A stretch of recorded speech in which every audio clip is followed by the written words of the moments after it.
Good day. My name is Maxim Cheremisin. I'm from St. Petersburg, and the title of my today presentation is the Iceberg water transportation.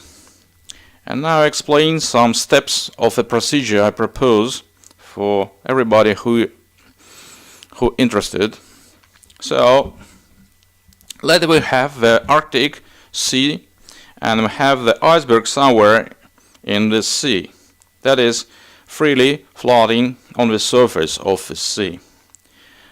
So what we can do, we can take the plastic bag and put our iceberg inside.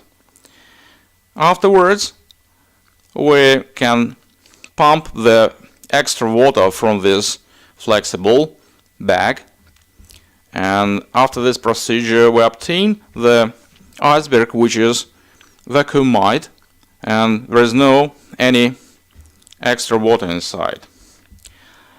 This bag will be moved, can be moved by oceanic streams because of streams that always persist in our oceans. So after a long time the ice will be melted inside, and afterwards we obtain the nearly or exactly the sphere of our bag with the fresh water inside. What is important, that is always floating on the surface because of the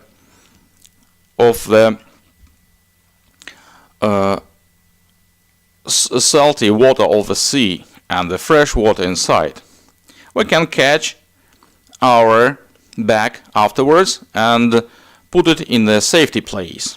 So here is the oceanic stream map, and I now estimate a trip from some Arctic region to somewhere in our Earth. So for the time about 1 year, and the velocity of our stream about 10 centimeters per second, we obtain that after this time the length of this trip will be about 3,000 kilometers. So we can catch our bag somewhere near the coast of the United States. So here is a slide which tells us about the feasibility of this process, and have the estimation of the density of the salty and the fresh water, and we see that it's somewhat different, and because of a difference for container volume about 10 cubic meters, we obtain the maximal container weight about 30 tons. And if we assume that we'll make the bag from the steel wall, the thickness of this steel wall must be less than the 8 millimeters. That is quite feasible and realistic for real systems. So the main message is that freshwater transportation is highly feasible in real systems. Thank you very much for attention. Good luck.